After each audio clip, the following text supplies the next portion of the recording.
Optimal minimal. At this altitude, I can run flat out for a half mile before my hands start shaking.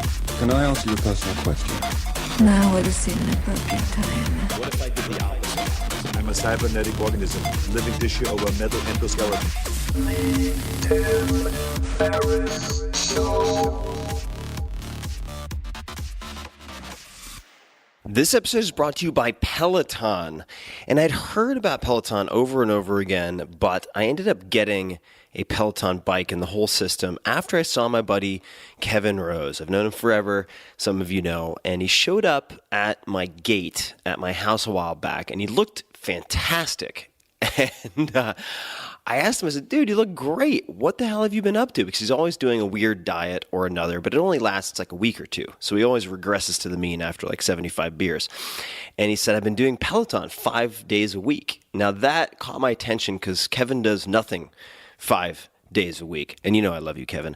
But it really piqued my curiosity. Ended up getting a system, and it's become an integral part of my week. I love it, and I really didn't expect to love it at all because I find cycling really boring usually. But Peloton is an indoor cycling bike that brings live studio classes right into your home. You don't have to worry about fitting classes into your schedule or making it to a studio with some type of commute, etc. New classes are added every day, and this includes options led by elite New York City instructors in your own living room. You can even live stream studio classes taught by the world's best instructors or find your own favorite class on demand. And in fact, Kevin and I rarely do live classes, and you can compete with your friends, which is also fun. Kevin, I'm coming after you. But we usually just use classes on demand. I really like Matt Wilper's and his high-intensity training sessions that are shorter, like 20 minutes. And I think Kevin's favorite is Alex, and everyone seems to have their favorite instructor, or you can select by music, duration, and so on. Each Peloton bike includes a 22-inch HD touchscreen, performance tracking metrics. I think that, along with the real-time leaderboard, are the main reasons that this caught my attention when cycling never had caught my attention before. It's really pretty stunning what they've done with the user interface to keep your attention. The belt drive is quiet, and it's smaller than you would expect, so it can fit in a living room or an office. I actually have it in a large closet, believe it or not, and it fits with no problem. So Peloton is offering all of you guys, listeners of the Tim Ferriss Show, a special offer, and it is actually special. Visit One Peloton, that's OnePeloton, onepeloton.com, and enter the code TIM, all caps, TIM, at checkout to receive $100 off accessories with your Peloton bike purchase. Now you might say, meh, accessories? Wait, I don't need fancy towels or whatever other supplemental bits and pieces. No, the shoes you need. You need the clip-in shoes, and those are in the accessory category. So this $100 off is a very legit $100 off. So if you want to get in your workouts, if you want a convenient and really entertaining way to do high-intensity interval training or anything else, or you just want to get a fantastic gift for someone, check out Peloton. OnePeloton.com and enter the code TIM. Again, that's OnePeloton.com and enter the code TIM at checkout to receive $100 off any accessories, including the shoes that you will want to get. Check it out. OnePeloton.com, code TIM. This episode is brought to you by Soothe.com, the world's largest on-demand massage service. I have been broken so many times over the years that I usually have body work done at least once a week. I have a very, very high bar for this type of thing, and I was very skeptical of Soothe until I tested them not once, but I would say at least a dozen times around the country in different cities. I do not accept anything less than excellent for any type of soft tissue treatment, and would not suggest that you accept anything less than excellent. So I can affirm personally that Soothe delivers a licensed, experienced, and above all effective, in my book, massage therapist in the comfort of your own home, hotel, or office in as little as an hour. So you can think of it as Uber for massages, available in 55 cities worldwide at this point, across the US, UK, Canada, and Australia. So you can relax just about anytime, anywhere. And I've tried many different types of massage that they offer, and the process is super, super simple. Download the Soothe app, that's Soothe, or go to soothe.com. Choose the kind of massage you want. You can select Swedish, sports, deep tissue, or even couples massage. I usually do deep tissue myself. Or I'll do couples massage and then tell both of the therapists that I'm actually intending to get a four-handed massage instead of having two people get two-handed massages, if that makes sense. Then you set the length of your massage, whether 60, 90, or 120 minutes. If you're looking to get fixed, I usually do 90 or ideally 120. You select the gender of your therapist, and then boom, you're done. And you will see who picks up the call. The service is available from 8 a.m. to midnight, and Soothe brings everything that you need to create a spa experience in your home. And the therapist handles all of this: the massage table, linens, oils, music, the whole 9 yards. So try it out. Download Soothe, and as a listener of this show, you'll get $25 off of your first massage when you enter the code TIM25, all caps TIM25. Again, download the Soothe app and use the code TIM25 for your $25 discount. Hello, boys and girls. This is Tim Ferriss, and welcome to another episode of The Tim Ferriss Show, where it is my job to attempt to deconstruct world-class performers, whether they come from the worlds of sports, business, entertainment, or otherwise, to distill the habits, routines, belief systems, life lessons, etc., that hopefully you can use or find impactful in some way. And this episode is one of those episodes that I was very, very nervous about. And that doesn't happen to me terribly often, but it was the case this time around because I was asking questions of someone who is no stranger to asking questions herself. Katie Couric, at Katie Couric, is an award-winning journalist, New York Times bestselling author, and co-founder of the nonprofit Stand Up to Cancer, which has raised more than $500 million to fund scientific research teams.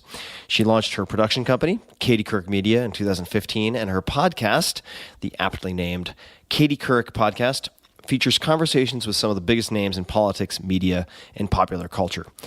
Couric's documentaries include Gender Revolution, subtitle A Journey with Katie Couric, which was for National Geographic, Under the Gun, which aired on Epix, and Fed Up, which can be found on Netflix.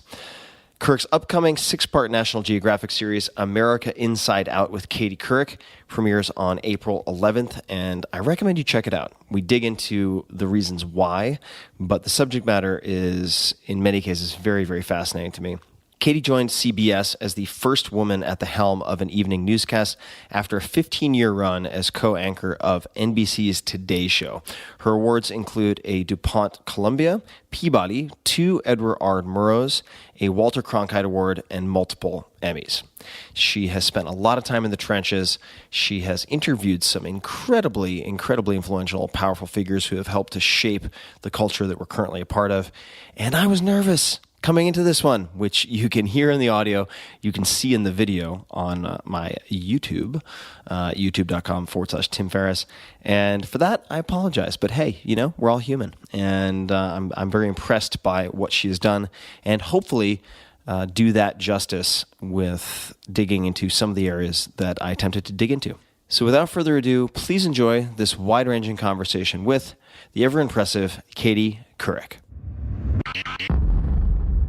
Katie, welcome to the show. Thank you very much. This is fun, and I like the setup, and I like the view. The view of beautiful Austin, Texas? Yeah, it's really been fun, actually. This is my first South by Southwest. Welcome to the chaos. I know people call it South by. I'm going to make it even cooler and call it SB.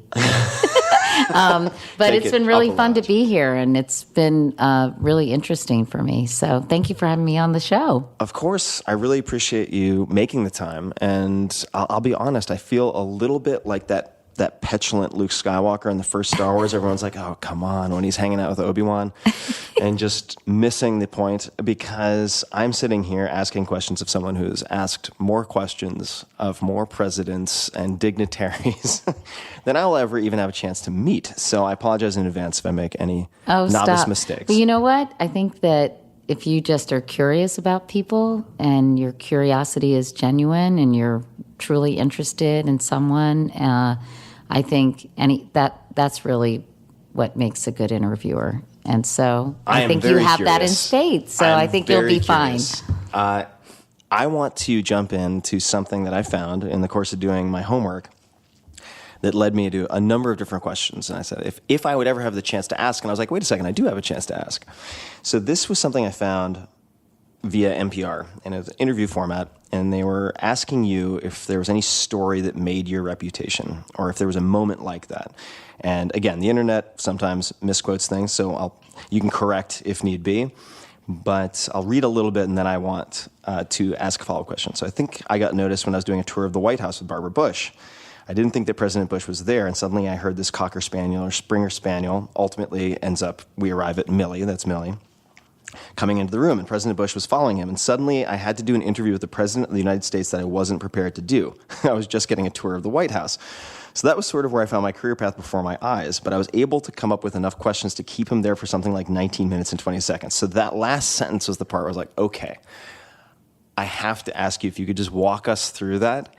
And how on earth, what do you recall any of the questions? Do you recall how you kept the president on the hook, so to speak? Yeah, or just any recollections from that, because it's just conjures such an incredible image in my mind. Well, you can imagine, when you've prepared for an interview and something completely unexpected happens. So I had prepared endlessly to talk to Barbara Bush about the White House. It was the anniversary of the White House, and she was giving me a tour, and we were going to be talking about Dolly Madison's tea set, and we were going to talk about the ball and claw legs on some of the chairs and all kinds of things, and paintings and desks and accoutrements that are part and parcel of the White House. And suddenly, as you described, it was like, and I was like, oh God, what's going on? And I, for some reason, thought that President Bush was out of town, or that he had an appointment and that he wasn't going to be around. And it's not often that you have the president pop in to say hi and you have no questions for him. So you just had to, that was where the rubber met the road, and I just had to pull all these questions, pretty much out of my ass to ask the president, the most powerful man in the free world. So I think I asked him about Iran-Contra. I asked him about, he was running against Bill Clinton, so I asked him about that campaign. I'd like to rewatch that, actually, to see how it plays out today and what I remember. But I just kept on firing away, and I remember his upper lip started kind of quivering because I think he too felt suddenly put on the spot. Prepared. He wasn't prepared either, exactly. And we just had this very intense kind of rat-a-tat-tat back and forth. And finally, I remember Marlon Fitzwater came in, and I said, oh my gosh, here's Marlon. And I think Mrs. Bush, everyone was basically saying, okay, that's enough. Enough is enough. And I remember saying to the audience at the time, the viewers, that Marlon Fitzwater was pulling out whatever was left of his hair because he was pretty bald at the time. And that was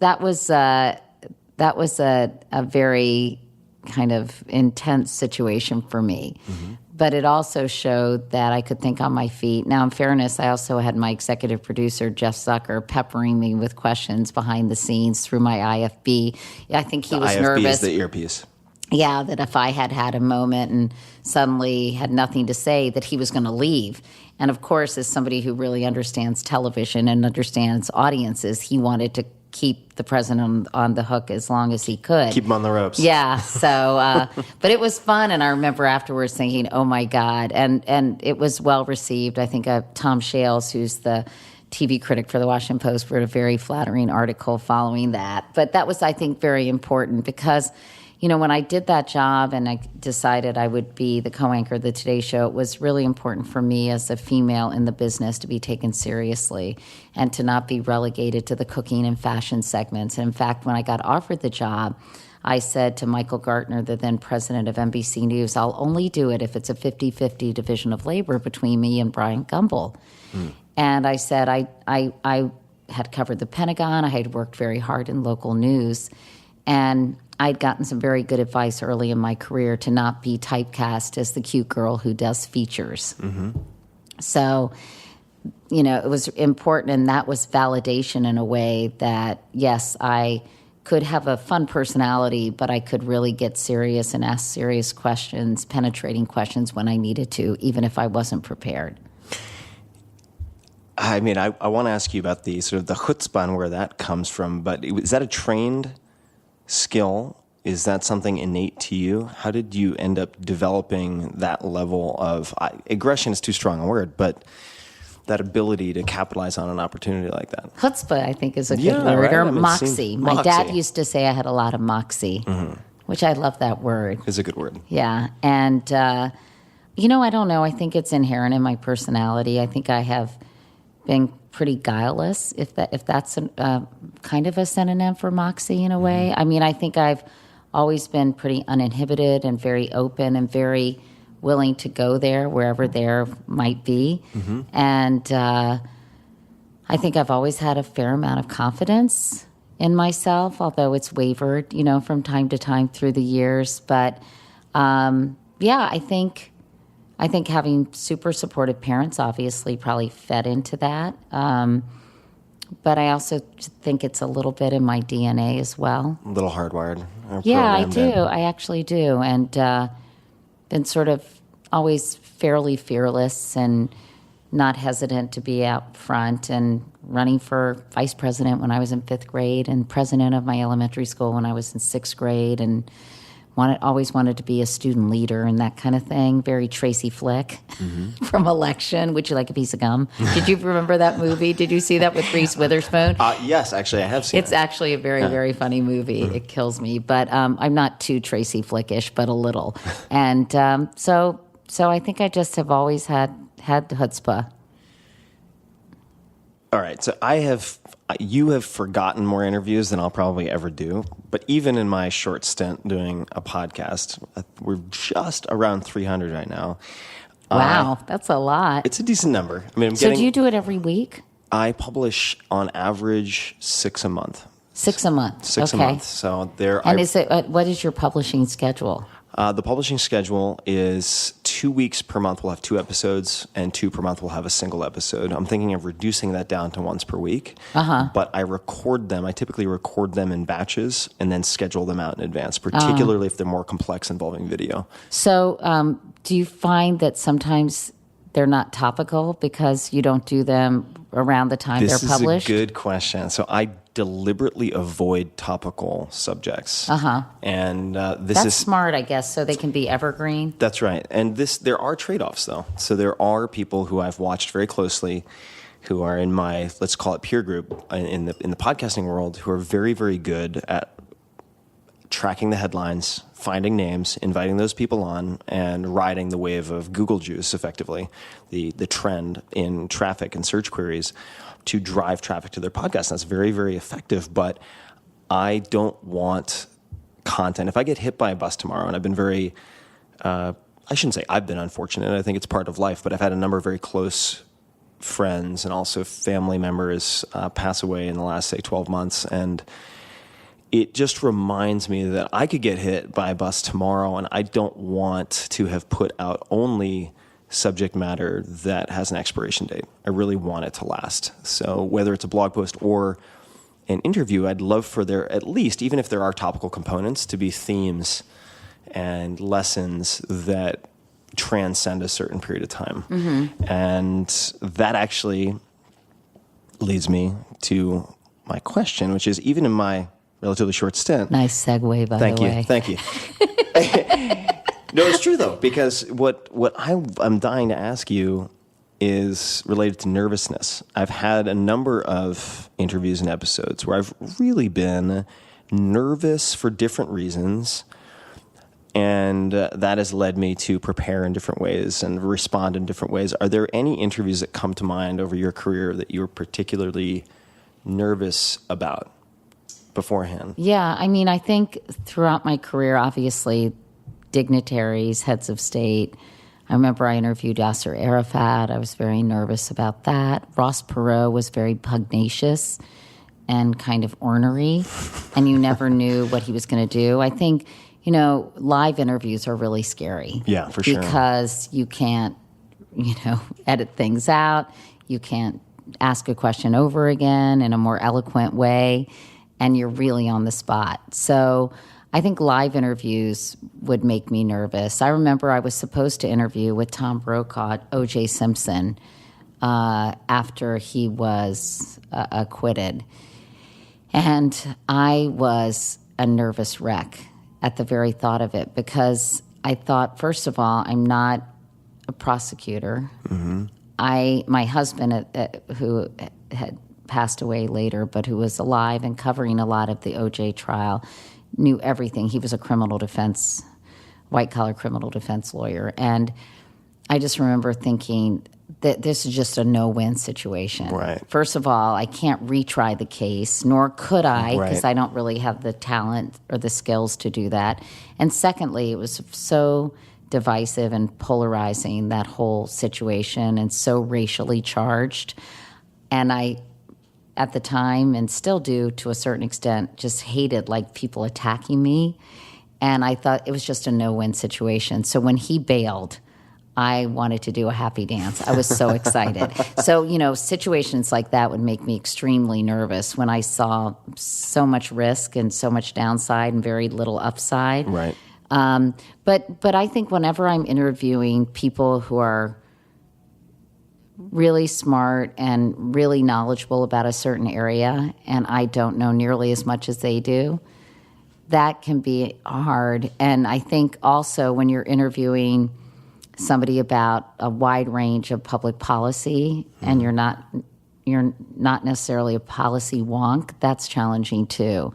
But to go to the White House and interview a president, either live or even on tape, is really stressful. Interviewing Sarah Palin, when I interviewed her, because I thought it was so important to strike the right tone, ask the right questions, and it was a very critical time, I think, to understand her motivations and actually her abilities.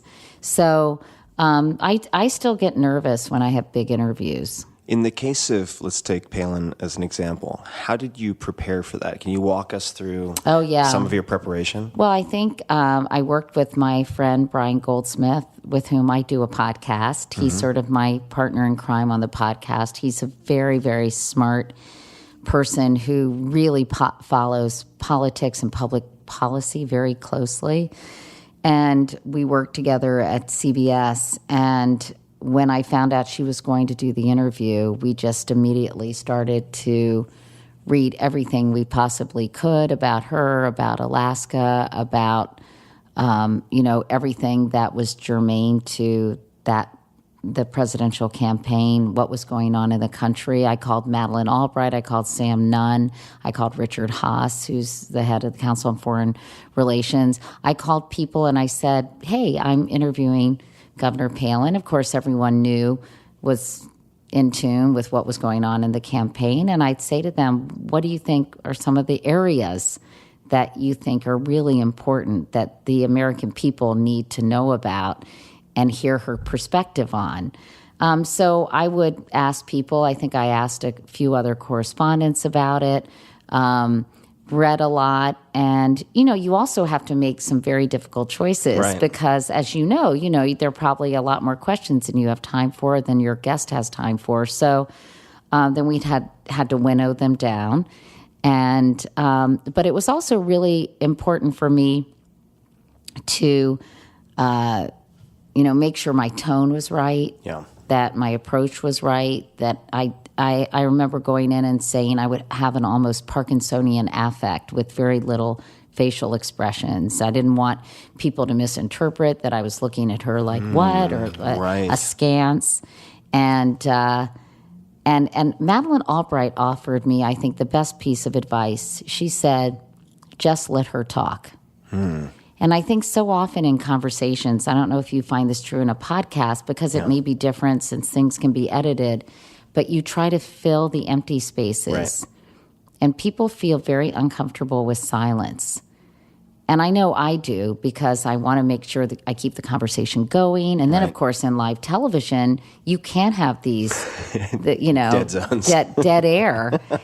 But I really took that advice to heart. And I wouldn't jump in. I wouldn't jump in to rescue her if she was giving a convoluted answer. I wouldn't jump in if she felt awkward. I wouldn't jump in if she paused. I just let her talk. And I really resisted that temptation, which I have because I'm a pleaser and I want to make sure people feel comfortable. So we spent probably 3 solid days preparing for that interview. And I really wanted to ask questions that required accumulated knowledge and critical thinking.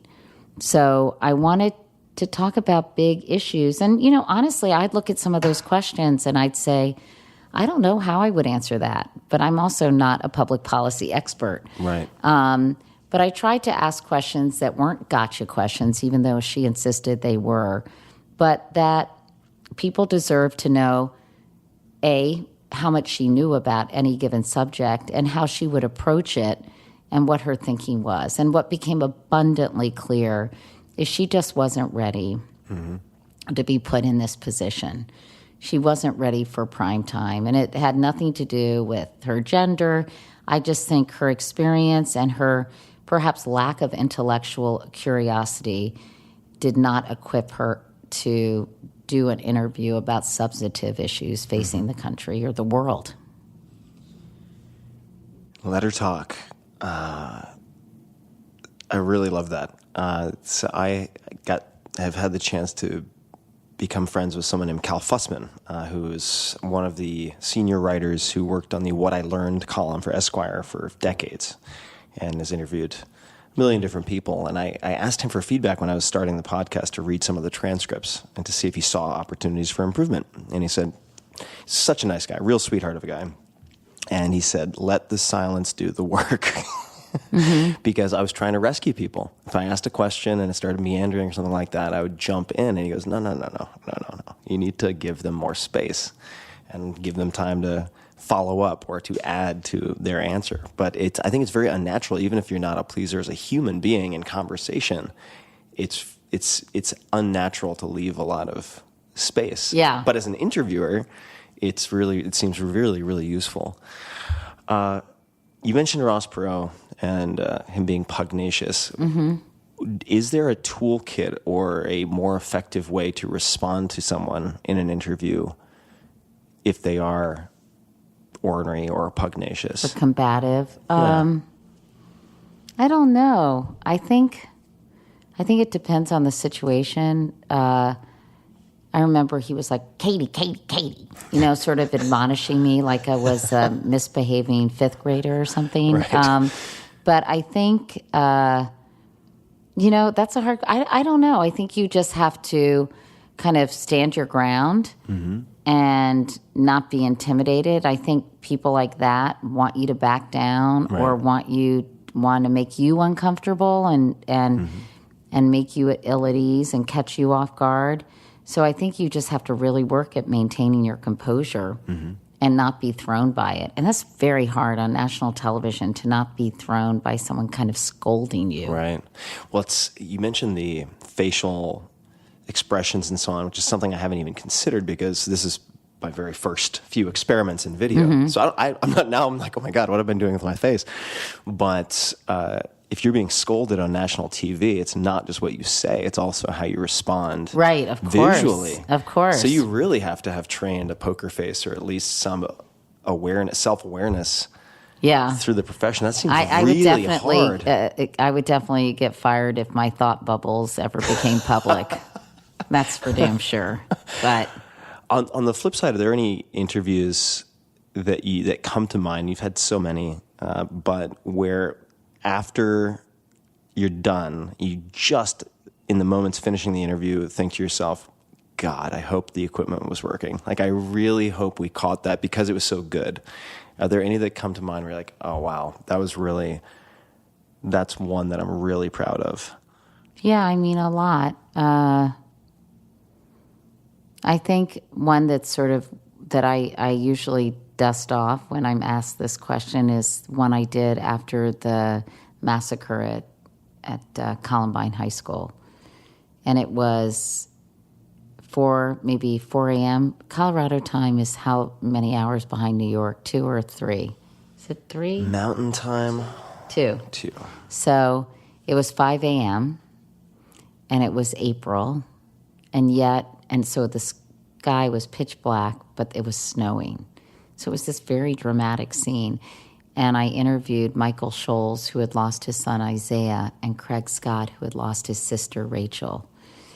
And they were so broken, understandably broken, shattered, not even broken, they were shattered. And it had happened the day before. And they came on the Today Show, which I think is always such an interesting thing. Why do people in this grief-stricken state come to talk about their loved ones? I've always been fascinated by that and thought it would be a really excellent thesis for a psychology student about grief and sort of the public acknowledgement of grief. And anyway, they came and and it was just a heartbreaking interview, and to witness them kind of looking to each other for comfort. Michael Scholes was a big, burly black guy, and Craig Scott was this sort of angelic, tow-headed teenager. And I've actually stayed in touch with Craig Scott, and they held hands during the interview. And it was sort of the personification of loss and sorrow in these two people. And just holding on to each other for dear life. It was really profound. It was really, I was witnessing it more than interviewing them, because they were in this particular space and I was an observer, really. So I always think about that interview as being, after it was over, a really important interview for people to watch. And I hope I handled it in a sensitive, thoughtful way that both respected them as human beings, but also guided them so they could express themselves. There's situations where you just really want people to, you really want to help them get through it. I mean, there are all kinds of situations. I'm sure in all the interviews you've done, there's some cases where, you want to afflict the comfortable. And there are other cases when you want to comfort the afflicted. And that was definitely the latter. And so just helping them through it. And that was a really, I don't want to say special, but significant experience for me as a person. So I want to explore this. I'm writing down that line. There are times when you want to afflict the comfortable, times when you want to comfort the afflicted. Well, that's what they say is a journalist's job, Wow, right? I've never heard that before. No? No. But that's really useful heuristic. I want to talk about grief a bit. So I've lost a number of, like I mentioned, close friends and a mentor in the last 12 months. And you mentioned your husband who passed away earlier. And if I get any facts wrong, obviously, please correct me. But colorectal cancer, 42. I'm 40, which really caught my attention. And the first time I had an opportunity to go abroad outside of the United States was to Japan as an exchange student. And I lived with a family, went to a Japanese high school, and I'm still close to that family 25 years later. And the father in that host family is my second father, effectively.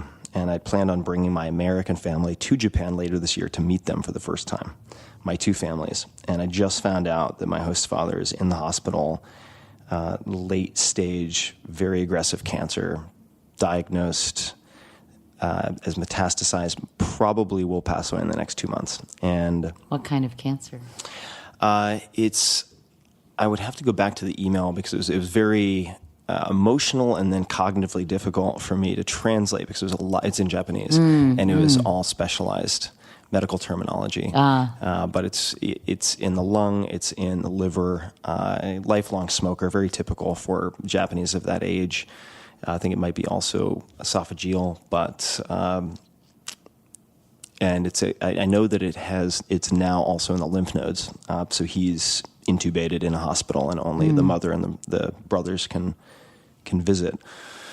So this has had me thinking about grief, and is there anything I should do in advance to prepare for that? And I'd just be very curious, if you're willing to talk about it, to describe your experience of grieving. And you could start at any point in time, but as it relates to your experience with your husband, and certainly after that, we can get into it. But I mean, you've done a tremendous job of highlighting the types of diagnostic tools and preventative tools that people can use, which we'll talk about. But I don't even know how to think about grief. I mean, I don't know if I've allowed myself to ever experience it before, but I know I'm going to be hit with a hammer. I thought, though, you had a couple of friends and a mentor. No, I did. They have passed away. And it's been very recent that it hasn't been this close. Like, these are friends, but they're not a second father to me. And I think in a sense, the mentor who passed away did hit me pretty hard, but I've only in the last 6 to 12 months actually been allowing myself to feel more things. That's a much longer story. But I've had a lot you have a kind of conflicted relationship with this person? No, I've had a lot of armor for decades that I've built up over time for a lot of different reasons. And it's been very useful for some things, for protecting me, but I've realized that it also keeps a lot in that is very ultimately corrosive. So I'm trying to develop more of an ability to feel instead of looking at it as a liability. Gosh, I don't know. How do you describe grief?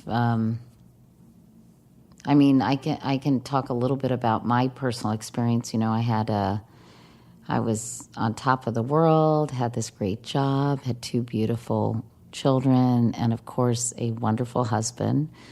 I have to say we were having some challenges in our marriage, because I think I had this just sort of out of the blue success and suddenly became a household name and had all this attention, which I think can put a lot of pressure on a relationship, where suddenly the power dynamic doesn't feel as equal. Right. But, you know, we were really, you know, in love and enjoying our lives, and, you know, just out of the blue, Jay hadn't been feeling well. He had been tired. He'd been traveling, and we kept thinking, you know, we have 2 little kids. He's covering the O.J. Simpson trial. He was, you know, his schedule was crazy. And then out of the blue, he just was doubled over in pain. And our nanny, who was Irish at the time, called and said, Jay's doubled over in pain, and I don't know what to do. So he didn't have a doctor, like so many young men, which is, you know, if anybody there are many, I think, takeaways from our conversation, I hope. But one is that men, especially, I think because women go see gynecologists, honestly, that a lot of men don't go and get physicals, or they don't even have a GP or an internist.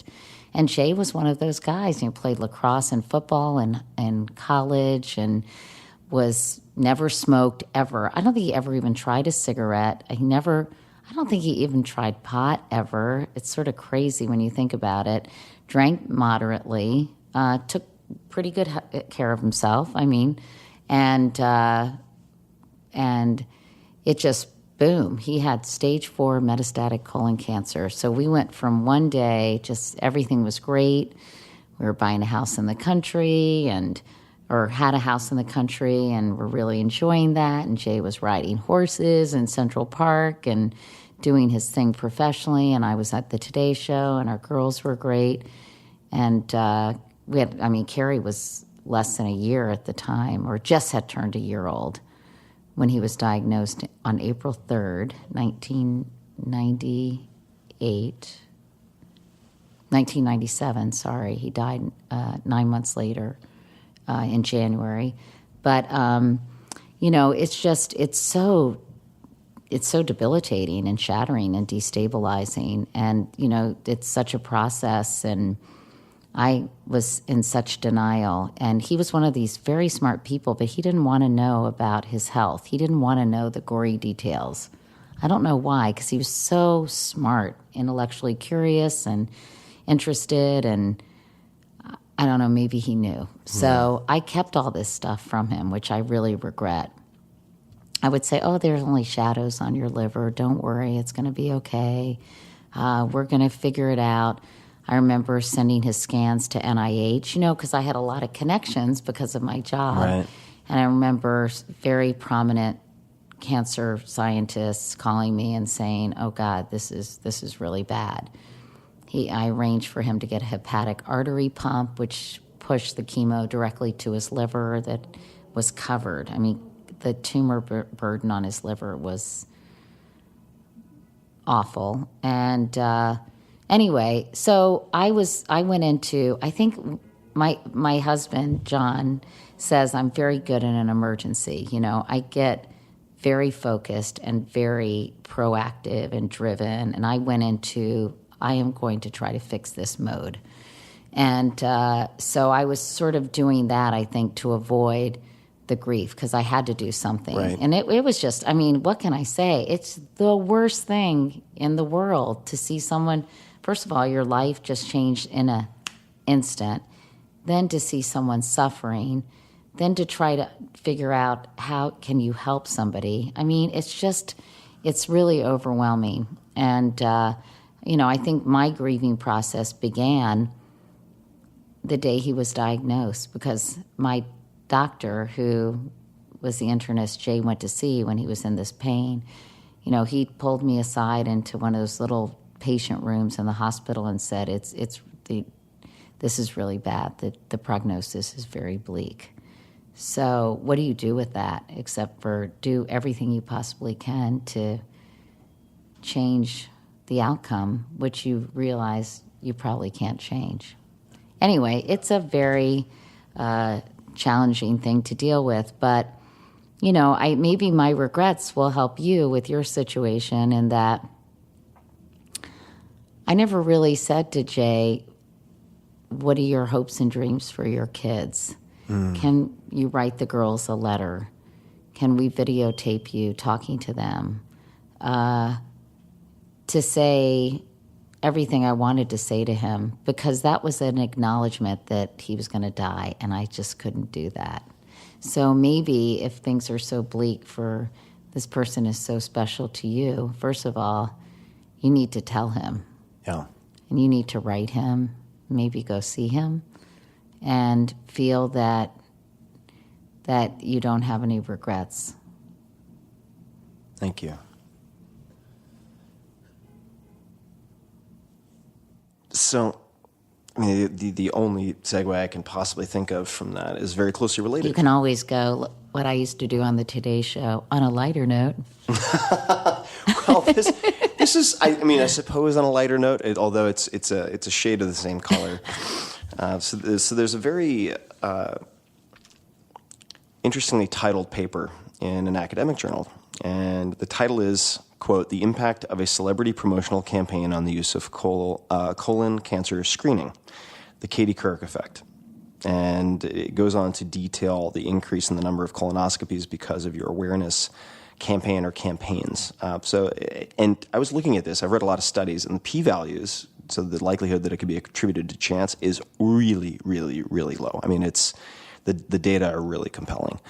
Looking at this, can you tell us the story of how it happened? Well, that's a University of Michigan study, I think, that paper, and I think it was in the Annals of Internal Medicine, possibly, which I think in this case should be called the Annals of Internal Medicine. But I basically really wanted to educate people because I didn't understand colon cancer. I'd never really heard of it. I guess I had vaguely when President Reagan had a polyp, and I thought, gee, I have this opportunity. I have this bully pulpit. I have a platform to educate people. So, again, Jeff Zucker, who at the time was my executive producer, he ironically had also been diagnosed with colon cancer in his 30s.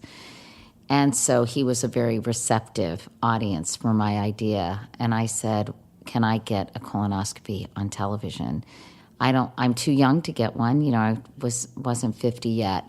I was only 41 when my husband died. But I said, we need to demystify this procedure. So that was my thinking, to just educate people. And it was sort of, this was before people were doing things like this and talking about it, but it just seemed a perfectly logical thing to do. And I think it was very helpful for me in a situation where I felt so powerless. And I don't know about you, but that's the worst feeling in the world, to feel powerless. I don't like that feeling. No. And so here was an opportunity for me to use whatever power I did have to maybe help other people and possibly even save some lives. So that was really the thinking. And, that sort of started me on a journey to be a cancer advocate for all kinds of cancer and to continue emphasizing the importance of screening. I'm taking a very well-known person to get his first colonoscopy next week. And, I really appreciate people's willingness to talk about this and to spread the word, and because it's so preventable. It has a 92% cure rate if it's detected early, and it's the second leading cancer killer of men and women combined. So I feel like, that will probably be the first line in my obituary. I hope it won't be journalist, but it will be sort of cancer advocate. And it's something I'm really proud of that I was willing to do. Well, I would say even at this point, it could be the first line in certainly a number of measurable senses, right? So you're co-founder of Stand Up to Cancer, and that has raised more than $500 million at this point to fund scientific research teams. That's a lot of money. That's a big chunk of change. It is a big chunk of change. Yeah, and that was started by 9 women who together were frustrated with the pace of cancer research. I think Stand Up has really changed the paradigm of how cancer research is done. It's really emphasizing collaboration rather than competition, getting these institutions and pharmaceutical companies and biotech firms to actually talk to each other to pool their resources and their brain power, really. And it's been adapted by people like Sean Parker and Joe Biden when it comes to the way they're approaching cancer. So it's been a phenomenal thing. I'm so proud of these women, so proud of these scientists, because at first they weren't too jiggy about collaborating. That's a really complex, potentially complex problem to solve. And right? sometimes it's worked better than others, quite candidly. But we've been able to get 3 drugs approved by the FDA and a lot of promising research done because these scientists are willing to work together. And it just makes all the sense in the world. But it's against our kind of very primal impulses to, be credit mongering and not want to share the spotlight with people. So at times it's been challenging, but now it's been great. What are the ingredients or the strategies that your team has used to encourage these people who have not previously collaborated to collaborate? I don't know. I think I don't give the organization any credit. It's their sheer decency and their desire to really help patients and to come up with better treatments for so many people who have suffered from this disease and lost the battle. So I think that, it was just different. People don't like change, as you know. Yeah. And it was just a different way of doing things. And as I said, I think in some cases, maybe it hasn't been as successful as it could have been. In other cases, it's just been amazingly successful. So, these are the real heroes, by the way. These cancer scientists, first of all, they are ridiculously intelligent and brilliant people. And, these are the people who should be on the cover of celebrity magazines, and we should be doing award ceremonies for them. They should be the real rock stars of our culture. Unfortunately, they don't get much attention. They don't get that much funding. They just don't get what they deserve as far as I'm concerned. So they're amazing, and that's been another really gratifying part of this work is to getting to know these scientists who are so selfless and so hardworking and so dedicated to helping people. I'd love to ask you about how you choose projects, because we just discussed it seems like a very natural consequence of your personal experience and then capitalizing on the platform and the assets that you have. So it's a very natural fit. I can only imagine that you get hundreds and thousands of proposals that I'm sure other people help vet with basic criteria, but I don't really. You don't. So how do you select? You must have so much inbound, and certainly throughout your career, I would imagine, I don't know. But I mean, I don't really. I've worked for companies, I worked in local news and jumped around, which you sort of had, at the time you kind of had to do to get experience and become competent and, reporting and doing on-air work. And then I worked at companies like NBC for 15, maybe 20 years if you count my time covering the Pentagon and working in local news, so probably 20 years. Then went to CBS for 5. Then I did a talk show for 2. Then I worked at Yahoo for 4. So I've really worked for big companies, servicing them and doing what I needed to do to hopefully contribute to what, their general mission was. And now I'm sort of, I don't know, I'm just kind of at a weird place. I do things that I believe will have impact, that give me creative freedom. Sometimes I miss working for companies because I love working with people. I'm a super sociable person, and I really get energy from other people and the atmosphere I'm in. But now I'm just trying to figure it out, and it's hard because the landscape is so fragmented and there's so few communal experiences. When I did the Today Show, I sort of felt like, not everybody. I wasn't that egotistical, but I thought, a lot of people are kind of watching this, and it felt kind of like a community. And now, a lot of people still watch the Today Show, but it just seems there's so many options and so many things to do with our time and this attention economy that Tristan Harris talks about. Do you know Tristan Harris? Yeah, I know of him. We I haven't spent love any time him. together. You would love him. Oh, he's a fascinating guy. He's 33 years old. He's an amazing person. I interviewed him for my Nat Geo series. But, so I just try to do things that I'm going to enjoy that I think will somehow contribute to the conversation and that will get some attention. But that's hard, So I think right now you just have to do things you really enjoy and devoting your time to. What are you devoting your time to right now? And I'm thinking, that's a bit of a leading question, or I suppose what I'm hoping to explore a little bit is America Inside Out. And if you could tell us what that is and why you chose to do it. Well, I decided to leave Yahoo when it was bought by Verizon. No hard feelings. It was never really the right fit for me, and I've talked about that a little bit with Kara Swisher, who I'm sure you know Kara. Yeah, I've had Kara on the podcast. Yeah, she's great. Oh, yeah. I really like Kara. I just like her no BS. Very no BS. She's way. great. Yeah. But I also think she's a very kind person. Probably not everyone who she's written about feels the same way, but I wanted to explore some of these issues that I thought were not getting attention.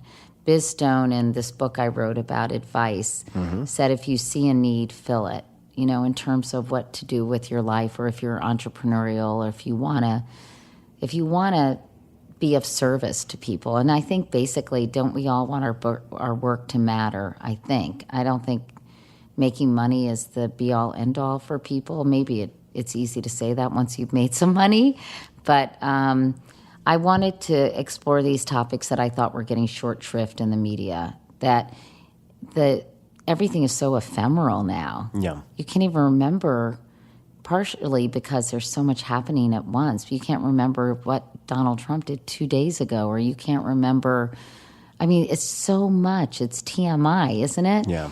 And I think you can't even digest it and think about it and contemplate it. And I felt like everything's happening so fast. Can we think about things a little more? And what are some of the things that I believe we should be thinking about? And they were things that were happening before our eyes, but we weren't really giving them any consideration. So I had done a documentary for National Geographic called Gender Revolution about our changing notions of gender and how people are not really binary as much as they used to be, with very specific male, female, blue, pink, traits, and you grow up and you're this way. And now this whole notion of gender fluidity and kind of being non-binary and all this stuff they were relatively new concepts for me. And I had whiffed on an interview I did with Laverne Cox and Carmen Carrera, less with Laverne, but with Carmen, when I asked her an inappropriate question about her genitals, basically, her private parts. And I taped the interview, and at the time, I thought she was quite offended and told me why. And I said, when the producers asked, I said, keep that in because I want people to understand why that's an offensive question. If you don't mind me asking, what was the question? I said, what's the situation with your private parts? About gender reassignment surgery. Right. And it's just grossly inappropriate. But I didn't really know that. And I was trying to do, believe it or not, a public service by at least talking about transgender individuals and trying to help people understand it. So my motives were actually pure, but my question was really clumsy. And I kept it in the show, and it got I remember I was on a plane going to CES. Yeah. It was my birthday.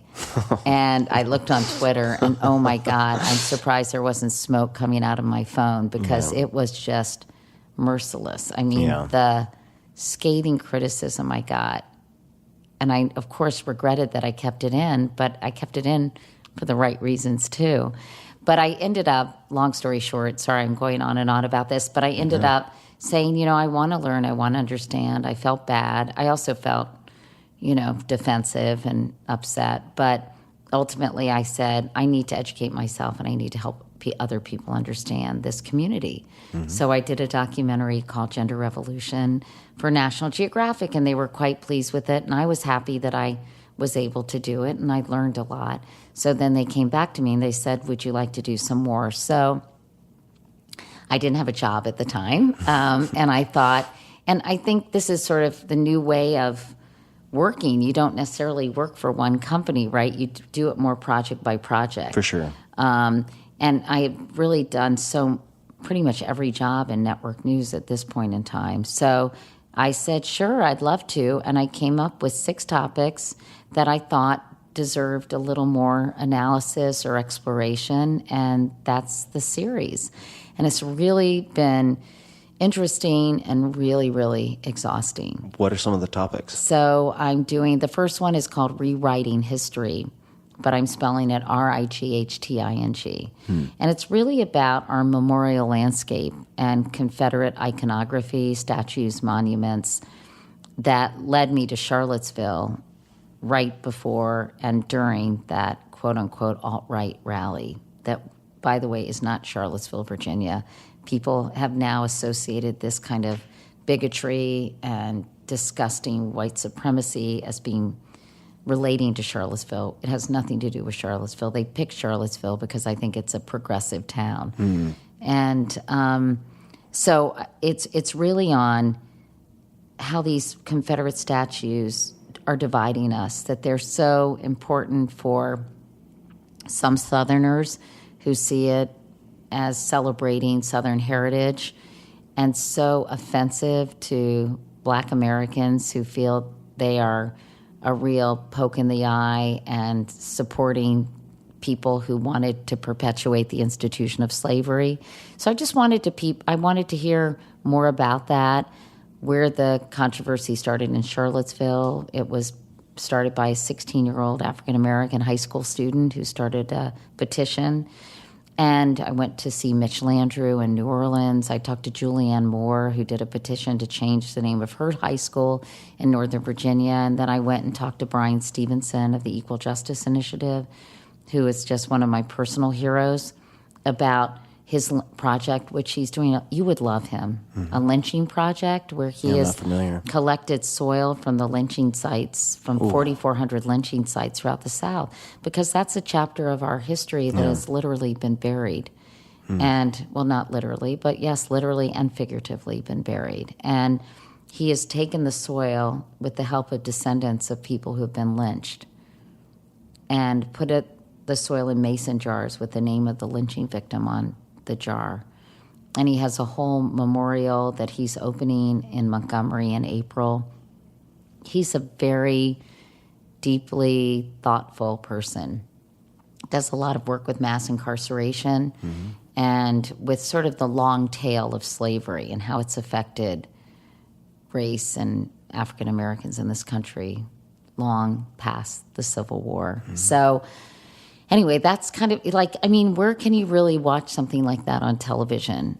And what would be success for you, not in terms of views or anything like that, but the impact of an episode that on, say, a viewer? Is it that they change their mind? Is it that they view an issue that before was just a soundbite or two headlines, and they see the shades of gray in something that is actually very nuanced? What do you hope it will do I think to people? Number 2 would be really good. Yeah. You know, a deeper understanding, I guess remembering what it feels like to have empathy for somebody's point of view, to have more context, to be able to talk about it in a more educated, intelligent way, to, I don't know, there's so much surface stuff. You don't really know what's underneath, what lies beneath the story. And oftentimes I think if you do a little digging, then you just understand it more, and you can talk about it in a less knee-jerk way, in a more nuanced, less emotional, empathetic way, you know? These statues, for a lot of people, are deeply, deeply offensive. And I don't think they belong in public squares and public spaces, which are very important, you know, in terms of setting the tone for a community. That's why urban planners spend a lot of time thinking about these things. And it's just thought-provoking. And I don't think we think about these things enough or have an opportunity to really talk about them. So that's just one. I'm doing one on what it's like to be a Muslim in America right now, because there's so many prejudices and misconceptions about Islam, about Muslims. And 50% of Americans say they've never met a Muslim. And so I'm trying to introduce some of them to those people to Muslims virtually. And, you know, I don't know, I'm trying to just foster some kind of deeper understanding and connection for people with things that may seem foreign to them, with things that they may feel strongly about but don't necessarily know why. Maybe it's because their friends do. Yeah, or maybe their beliefs aren't actually their beliefs at all. They're just the beliefs of their parents or their coworkers or whatever it is that they've absorbed. But they didn't arrive at it through thought. They arrived at it what through they've been environment. fed from their news feeds. Sure. Through like-minded people who share their beliefs. And I don't know. It's kind of ambitious to even want to do that. And, you know, I just have to keep trying because that's what I enjoy doing. And I do think that I possibly could be a helpful conduit for people, a proxy for the average Joe or Josephine who is curious about the world and wants to understand it better and wants to meet people and talk to people and see if they can, I don't know, try to make sense of it all. I don't know. I think that's a very noble objective. I don't know. I think if you aim for that, even if you partially fail, you will still create a lot of positive change. right? So it's like Maybe. that would be certainly I mean, what I would tell myself. Yeah, you gotta. I think you've got to try, and I do think this younger generation is much more receptive to, trying to change the world in a good way. You see those kids in Parkland, Florida, and it's just so moving. And so, I'm hoping that it'll maybe, I don't know, get people to talk to their friends about it and maybe counter some of the stuff that they're seeing and say, actually, white extremists have committed 3 times the violent acts that Muslim extremists have committed since 9/11 or in the last 15 years. But the media coverage leaves you with the perception that's not the case. Right. And so we can all kind of just be more aware and more critical, and not in a negative way, but critical thinkers about the kind of information that's incoming. I know we only have a few minutes left. If you had a billboard, metaphorically speaking, and you could put a word, a phrase, a quote, any type of message or question to get out to millions or billions of people, what might you put on that billboard? I'm watching 3 billboards right now, so all I can think of is the billboards that Frances McDormand put up. There's so many important things, right? I guess I would say something about voting. If you don't vote, you can't complain. And there are a lot of ways to vote, too. I mean, I understand the literal use of it. But I think for me, it's actually voting in elections. Right. Because I think it's 55% of Americans voted. It was the worst turnout since I think in 1994 or something, and I just don't understand how people can be that apathetic. They have to care about the country, and they have to educate themselves about the issues, and it's just infuriating to me that people don't vote, and so, especially in the midterms, and they need to really hold our politicians accountable, and if they want to, be the change they wish to see or whatever, they need to get involved in the political process. So I think that's what I would do.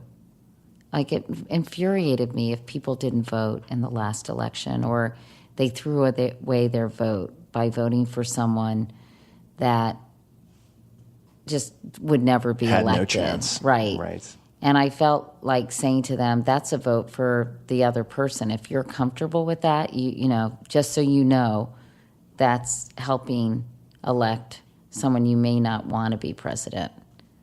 And so I just hope people take that really, really seriously. And I don't know. I just hope they vote for people for the right reasons, too. Yeah. And to focus on action instead of complaining. I think that you can create the illusion of action by jumping on social media and complaining, but... Well, they call that slacktivism, right? Slacktivism. Yeah, you need to actually get up off your ass and make things happen, and part of that is engaging in ways like that. Yeah, but that's, I think, what would you put on a billboard? Damn fine question. I would say I might put up... I've thought about this, of course, because I asked this question a fair amount. I would put up. I'll give 2 answers. I'm going to cheat, but the one that I usually say is you are the average of the 5 people you associate with most. So psychologically, emotionally, politically, physically, you are going to be the average of the handful of people you spend the most time with. So pick those people very, very, very carefully. And the other I am actually stealing from B.J. Miller, who's a hospice care physician, also a triple amputee. He was a warning story when I attended Princeton because a few years before he had been climbing on this commuter train called the Dinky and was wearing a big watch, and electricity arced and burned off 3 of his limbs. Oh my God. And he since became... At Princeton? At Princeton. And after that point became an MD, has helped 1,000+ people to die with terminal diagnoses in something called the Zen Hospice Center, but he's since expanded beyond that. Where is that hospice San Francisco. Uh-huh. And they have a very uncommon approach to death and shepherding people from a terminal diagnosis to ultimately passing, and they do it in a really beautiful way. Really? That I think lends peace to a lot of people. And when I asked him this question, he also in turn, he said, got it from a bumper sticker. So who knows who ultimately said this? But he said, I would put on a billboard, "Don't believe everything that you think." And I thought that was really profound to contemplate. That's good for my series. Yeah, don't believe everything that you think. So I revisit that a lot myself. And that can be your beliefs about other people, but also your beliefs about yourself, the stories, the narratives that you escape to that ultimately don't serve you. Yeah, He sounds like a remarkable person. Has he gotten a lot of attention? Not enough attention. Because I think he's like, of course, I incredible. immediately think this is a person I should. You would love do this. a story You on. would love him. He's incredible. And So does he have prosthesis? he does. He has prostheses or prosthetics, Yeah. and he Prostheses, yeah, Prostheses. prosthetics, whatever. whatever it is. He has those. And we actually talked on the podcast. At some point, he mentioned in passing, he was like, well, the other week when I was riding my motorcycle, and then he kept going. And I said, wait, hold on. You're missing 3 limbs. You have a motorcycle? And he told me about this process he went through with the help of many people to custom modify a motorcycle. He wanted to be on a motorcycle to feel the wind in his face, and he rides a motorcycle. Wow. He's a fascinating guy and hilarious. What's his name? B.J. Miller. And, Is he married? I don't think so, but I'm unsure. Yeah. But you met him when he spoke at Princeton? No, Or this no. happened to him at Princeton? So I heard about him. I saw him initially in the, I believe it was the Princeton Alumni Weekly, the alumni magazine, and I tore out that page and I said, one day I'm going to track this guy down. I put it into a scrapbook. And that was before I ever started the podcast. And then at one point, I don't know how it happened exactly. It might have been an email from someone else who said, do you know who, it was an email from someone else. It was from a scientist at UCSF. He said, well, something B.J. Miller. And I said, wait a second, that rings a bell. Google search, oh my God, that's that guy years ago. I said, someday I'm going to meet. And I said, I'll do one better. I want to interview him. And that's how it came to be. And so have you become friends? I would say we're definitely on friendly terms. I still haven't met him in person. Oh believe it my or not. gosh. Well, you have It to was do remote. that. And he's an incredible man. You should do your podcast, like on location sometimes. I would really like does to do that. lend a different feel to the Yeah. podcast. You could go to it would be incredible. You should go to his hospice Yeah. and you should talk to some of his patients. I That would would be love to do so that. profound. And then put together, I'm talking to your producers over there, and put together something that would be really beautiful. Because people, myself included, really still don't know how to talk about death. Yeah. They are terrified of it. I am. Yeah. And I think that you would be doing such a public service to help people kind of get a different perspective on dying, if that's possible. If my own thinking about the subject is any indication, based on conversations with people like BJ, based on speaking with someone like you and asking about grief, this is why I'm asking, because I don't yet feel like I have a complete toolkit for even thinking about it. And, Well, you should also read Sheryl Sandberg's book, Option B, which I thought was really brave of her to write with Adam Grant, who's also great. You should interview Adam Grant too. I Adam's think a I good should guy. just be. You must know Adam, right? We've traded email before. He's I need to get him on the fantastic. podcast. Yeah. But you should read that book because I think it might be very useful for you. Great. No, I'll take a look at it. And I actually was at a group dinner with her, then husband, just a few months before everything happened. You just never know. I mean, what if it's Right? You really just never know. So, I always think, wouldn't it be cool if people had a crystal ball and they would see what's coming? That's such a, it's always such a mystery. Like, what's around the corner? And, if you could somehow have a glimpse into the future, it's just crazy to think, but of course you can't. But sometimes I think about that. I do have 2 friends. I believe Kevin Kelly's one, who's a fascinating guy we could talk about another time. Has an Amish beard, spends time with the Amish, but he's a technology futurist with an impeccable track record, lives in Really? Silicon Valley, has built his own house. And he spends time with the Amish? Yeah, It's all because he's fascinated by how they choose to adopt technology or not. Oh. And in any case, he and another friend named Antonio have Excel spreadsheets or clocks that they look at every morning that, based on actuarial tables, tell them how many years, months, days, hours, and minutes they have left in their life, just as a reminder of their mortality. Jesus, no thank you. Intense. But That is intense. so we are at time. And hopefully we can continue the conversation someday. I've really enjoyed talking to you, and I would love to interview you at some point. That would be an incredible honor. I would love to do that.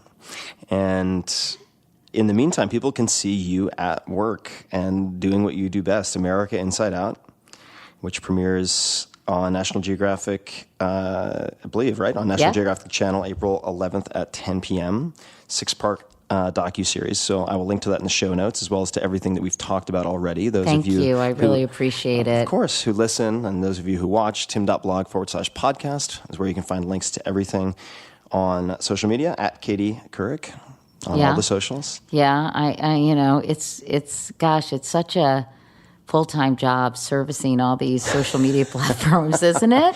It can But it's be. also really fun. I mean, I have to say, I really enjoy using Instagram because it's a way to feel, I don't know, you do get a sense of community with You Instagram. do. It has the feel of a friendlier neighborhood too, It compared does. to some of the others, Yes, which compared to Twitter, feel which more can like a be- neighborhood where you walk down the street whistling and people just throw potted plants at your head. Yeah, exactly. Which isn't always how you want to feel. Yeah, if you Exactly. want to be an insomniac, check your Twitter feed right before you go to bed. Oh, yeah. I had a very funny situation where I couldn't sleep one night, and I got on Twitter. I was using my device way too much. I did a whole hour on technology for this series as well. And suddenly I'm in a conversation with Chrissy Teigen, Valerie Bertinelli, and one other person. I want to say Anna Gasteyer. We're all talking about not being able to sleep on Twitter at like 3 a.m. It was so insane. And I was like, okay, this is social media. Who'd have thunk it? Who'd have thunk it? You're competing against companies who put billions of dollars into R&D to throw everything scientifically vetted at your brain to distract. So you're completely outgunned. You were outgunned. I know, and that's one of my hours, and that's what I talked to Tristan about, that they manipulate you to keep you addicted with absolutely no responsibility or understanding. And should they? I mean, do you think that tech companies need to be held accountable for that? I think tech companies, ultimately, if they're going to be as all-encompassing as they certainly appear to be, do have a moral obligation to think about the intermediate and long-term implications of some of these technologies, even if they're just trying to protect their bottom line. So, for instance, I mean, hopefully, I'll take another minute or two, but if you look at autonomous cars, all right, so self-driving cars, well, 3 million jobs, right? so if you can look at the job shifting, but you can also look at, let's just say, the decision making that will have to be embedded into the code itself. So if you have a car, let's say a car gets hit by a huge hailstone, which these things happen, right? Whatever it might be, or a ball comes into the street and throws the car off course, and it has to choose between hitting, say, 3 school children on one side of the street or 10 elderly people. How does it make the decision? And it's going to have to make a game time decision. Or are there times when the car sacrifices the driver? Is that dependent on your insurance premium? Is that there are some really gnarly moral problems and ethical challenges that previously were relegated to thought experiments, like the sort of trolley scenarios and things like that. So they will need to have ethicists and so on to help advise the programmers who are developing the code so that these machines can make decisions. So yeah, they have to think about it. It's crazy though. Sounds like Black Mirror, doesn't it? I know. The future is here. It's just not evenly distributed. William Gibson, thank you for that. And Katie Couric, thank you so much. That would be a good billboard. It would be a good one. And I would have to give dear Mr. Gibson a lot of credit for that. But everybody, check it out, America Inside Out. And Katie, hopefully to be continued. Thank you. So nice meeting you. Likewise. Thanks. Hey guys, this is Tim again. Just a few more things before you take off. Number 1, this is 5-Bullet Friday. Do you want to get a short email from me? Would you enjoy getting a short email from me every Friday that provides a little morsel of fun before the weekend? And 5-Bullet Friday is a very short email where I share the coolest things I've found or that I've been pondering over the week. That could include favorite new albums that I've discovered. It could include gizmos and gadgets and all sorts of weird shit that I've somehow dug up in the world of the esoteric as I do. It could include favorite articles that I've read and that I've shared with my close friends, for instance. And it's very short. It's just a little tiny bite of goodness before you head off for the weekend. So if you want to receive that, check it out. Just go to 4hourworkweek.com. That's 4hourworkweek.com, all spelled out, and just drop in your email, and you will get the very next one. And if you sign up, I hope you enjoy it. This episode is brought to you by Soothe.com, the world's largest on-demand massage service. I have been broken so many times over the years that I usually have bodywork done at least once a week. I have a very, very high bar for this type of thing, and I was very skeptical of Soothe until I tested them not once, but I would say at least a dozen times around the country in different cities. I do not accept anything less than excellent for any type of soft tissue treatment, and would not suggest that you accept anything less than excellent. So I can affirm personally that Soothe delivers a licensed, experienced, and above all effective, in my book, massage therapist in the comfort of your own home, hotel, or office in as little as an hour. So you can think of it as Uber for massages, available in 55 cities worldwide at this point, across the US, UK, Canada, and Australia, so you can relax just about anytime, anywhere. And I've tried many different types of massage that they offer, and the process is super, super simple. Download the Soothe app, that's Soothe, or go to Soothe.com. Choose the kind of massage you want. You can select Swedish, sports, deep tissue, or even couples massage. I usually do deep tissue myself. Or I'll do couples massage and then tell both of the therapists that I'm actually intending to get a four-handed massage instead of having two people get two-handed massages, if that makes sense. Then you set the length of your massage, whether 60, 90, or 120 minutes. If you're looking to get fixed, I usually do 90 or ideally 120. You select the gender of your therapist, and then boom, you're done. And you will see who picks up the call. The service is available from 8 a.m. to midnight, and Soothe brings everything that you need to create a spa experience in your home. And the therapist handles all of this: the massage table, linens, oils, music, the whole 9 yards. So try it out. Download Soothe, and as a listener of this show, you'll get $25 off of your first massage when you enter the code TIM25, all caps TIM25. Again, download the Soothe app and use the code TIM25 for your $25 discount. This episode is brought to you by Peloton. And I'd heard about Peloton over and over again, but I ended up getting a Peloton bike and the whole system after I saw my buddy Kevin Rose. I've known him forever, some of you know, and he showed up at my gate at my house a while back, and he looked fantastic. And I asked him, I said, dude, you look great. What the hell have you been up to? Because he's always doing a weird diet or another, but it only lasts like a week or two. So he always regresses to the mean after like 75 beers. And he said, I've been doing Peloton 5 days a week. Now that caught my attention because Kevin does nothing 5 days a week. And you know I love you, Kevin. But it really piqued my curiosity. Ended up getting a system, and it's become an integral part of my week. I love it, and I really didn't expect to love it at all because I find cycling really boring usually. But Peloton is an indoor cycling bike that brings live studio classes right into your home. You don't have to worry about fitting classes in your schedule or making it to a studio with some type of commute, etc. New classes are added every day, and this includes options led by elite New York City instructors in your own living room. You can even live stream studio classes taught by the world's best instructors or find your own favorite class on demand. And in fact, Kevin and I rarely do live classes, and you can compete with your friends, which is also fun. Kevin, I'm coming after you. But we usually just use classes on demand. I really like Matt Wilpers and his high-intensity training sessions that are shorter, like 20 minutes. And I think Kevin's favorite is Alex, and everyone seems to have their favorite instructor, or you can select by music, duration, and so on. Each Peloton bike includes a 22-inch HD touchscreen, performance tracking metrics. I think that, along with the real-time leaderboard, are the main reasons that this caught my attention when cycling never had caught my attention before. It's really pretty stunning what they've done with the user interface to keep your attention. The belt drive is quiet and it's smaller than you would expect, so it can fit in a living room or an office. I actually have it in a large closet, believe it or not, and it fits with no problem. So Peloton is offering all of you guys, listeners of the Tim Ferriss Show, a special offer, and it is actually special. Visit One Peloton, that's OnePeloton,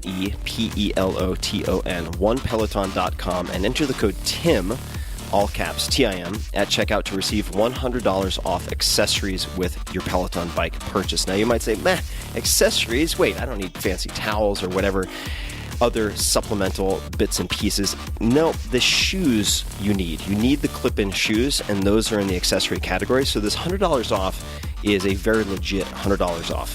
So if you want to get in your workouts, if you want a convenient and really entertaining way to do high-intensity interval training or anything else, or you just want to get a fantastic gift for someone, check out Peloton. OnePeloton.com and enter the code TIM. Again, that's OnePeloton.com and enter the code TIM at checkout to receive $100 off any accessories, including the shoes that you will want to get. Check it out, OnePeloton.com, code TIM.